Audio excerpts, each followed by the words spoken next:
So I'll continue this morning, the fourth morning, to talk about the Buddhist idea, the Buddha's teachings or discussion of Anukampa. And I tentatively translate this word as care.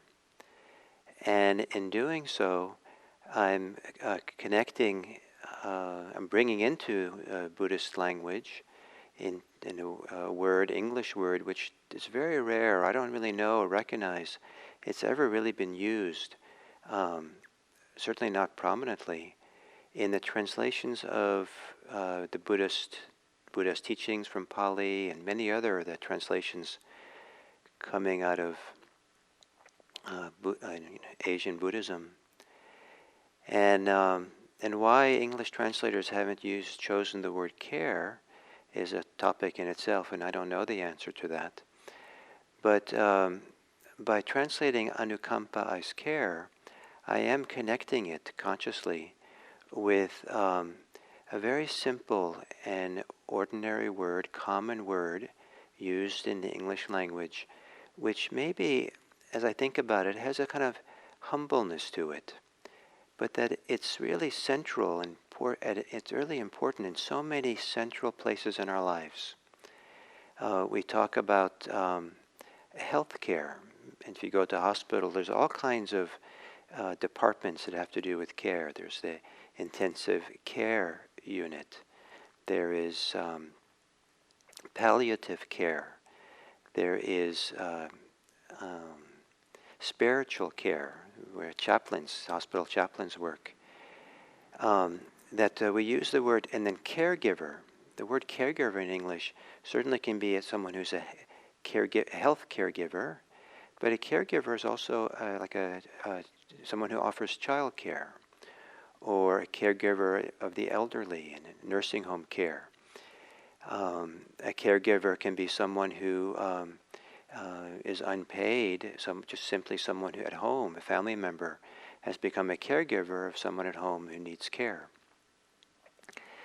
And the English word care, in the sense of care, that caring for someone's, often can mean the care for someone's needs.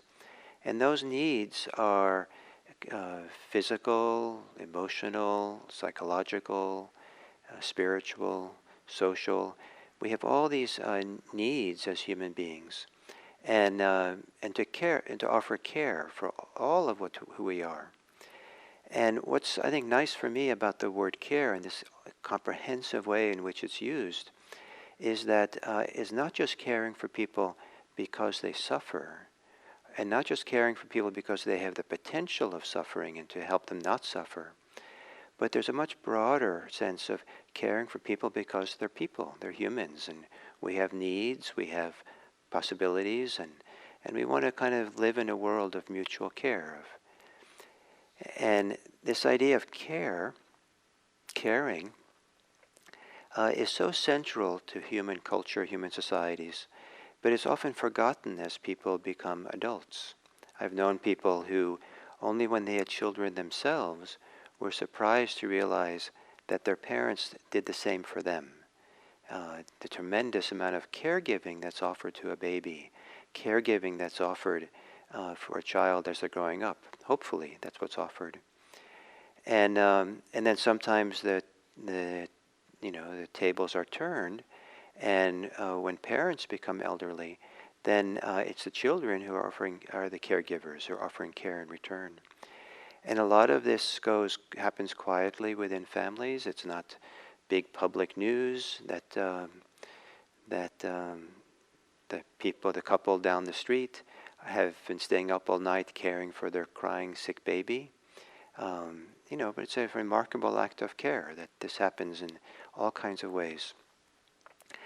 And we care for people by, when they're happy, we provide them more opportunities. And one of the great ways of caring for our children as they grow up in our communities are all the people who volunteer to be sports coaches, soccer coaches, and baseball coaches, and volleyball coaches, and it's offering care and creating a healthy environment to grow up in. So the word care I see as being broader broader in application, broader in concern than the word compassion. And this is what we seem to see in the teachings of the Buddha, that as important as compassion is in Buddhism, it's not in the ancient teachings of the historical Buddha. The word karuna, often translated as compassion, is really reserved for a very deep meditation practice and a state of mind, a state of heart that's radiant and abundant and expansive. But that itself, that word is not chosen, not used in terms of expressing the motivation for doing good in the world, supporting people in the world. And the word that's used for that is Anukampa. And as I've been saying, it has another meaning than just caring for people's suffering and orienting around avoiding causing suffering. It's caring for people's welfare and happiness, a broader term. The Buddha never talks about cultivating Anukampa. It seems that he just assumed that it's there. And in that sense, the Buddha in the suttas seems to suggest that Anukampa is what's there when one has abandoned ill will and hatred. One abides with Anukampa for the world, the Buddha says. One abides having Anukampa, having care for the world, when one has abandoned ill will and hatred. So this idea that we're letting go of something, ill will, hatred, those are big terms, powerful words, but they also represent in very, very subtle, small ways in which we maybe, that ill will that might be there, or even hatred, in a little frustration, irritation we have, or annoyance we have with people or with ourselves. The slightest little kind of, it can be there in aversion to people, and or to things, or to ourselves, criticalness even. And when the mind or the heart has really shed its ill will, its hatred, its aversion, its irritation, its tendency to complain, really become quiet and open from this, then it's then that Anukampa for the world arises. In this sense, Anukampa doesn't have to be, it's not doing something, it's not conceiving and thinking about may all beings be well, may all beings be free of suffering. It's almost like the absence of something allows this part of our heart to shine, to be here. And that's certainly my experience, that the more I've shed, the more I've settled, the more I've been open through meditation practice and quieter and become more sensitive to it, there seems to be arising a care that sometimes takes the expression of compassion, sometimes takes the expression of loving kindness or friendliness, but that the caringness is more fundamental.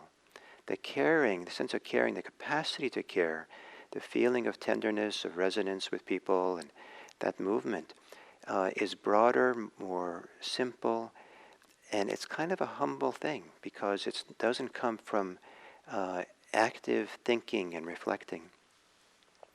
And so in a hospital, when someone is a caregiver in a hospital, someone comes into ICU and is sick,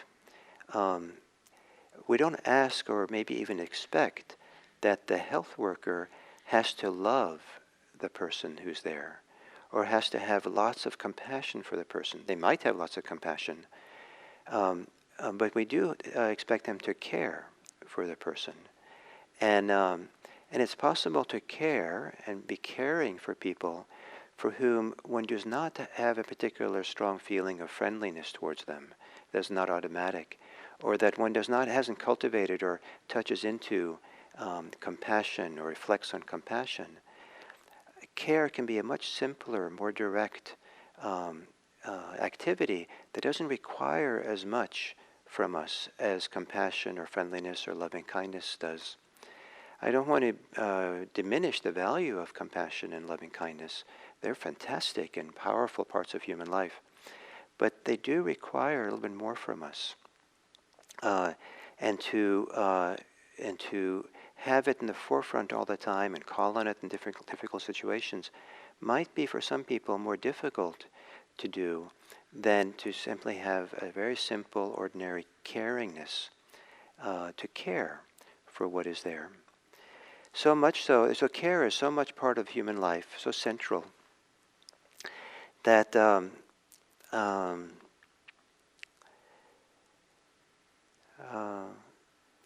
that maybe we are not human beings, but maybe at the heart we're human carings. That maybe care is so fundamental to what it means to be a human being. We're social creatures, social animals. We depend on the care of others. They depend on the care of us in some way. That maybe care is the most fundamental thing of a life. Maybe what if instead of looking at human beings as either, maybe it's more fundamental in the ideas of that we're either matter or spirit, that there's some essence inside of us. It's a spiritual essence, or we're not spiritual. It's kind of a material kind of aspect of human life. That this kind of criteria and that approach maybe is certainly not the kind of way in which the Buddha talks about human life. But what if what's fundamental is not some essence, not some core aspect of who we are that is a thing, but rather the fundamental aspect of what it means to a human being is caring, is to care. And over and over again we see in the teachings of the Buddha that directly, but also mostly indirectly, he expresses care. He's caring. He's caring about the relationship between people. So much of the teachings of the Buddha have been interpreted to be ethical in nature because they have to do with caring relationships, taking care of how we relate to people, that we relate to people so we don't harm them and we don't harm ourselves. The Buddha said that one of the motivations for not harming people is not karuna, not compassion, but in his teaching at least, the motivation for not harming people is in fact Anukampa, this care, and this caring. And perhaps caring is a little bit of an activity, an action. And that goes along to the Buddha's tendency to understand human beings in terms of their actions, not in terms of some fundamental essence, that we are this way. But as if Anukampa is an activity, an action, more the fundamental who we are, it comes from letting go of all the things that get in the way, including conceit, including self-preoccupation, including, it's almost as if the Anukampa, caring, can be, or this is my experience, is not something that I do, but is something that is done out of me, out of my heart, when I'm most free, when I'm most settled, most calm, most open, most present for the experience. Anukampa is not a thing, it's the activity of being human when we're most grounded and centered and quiet. It's simple, it's humble because it's not connected to the conceptions and ideas of who we are.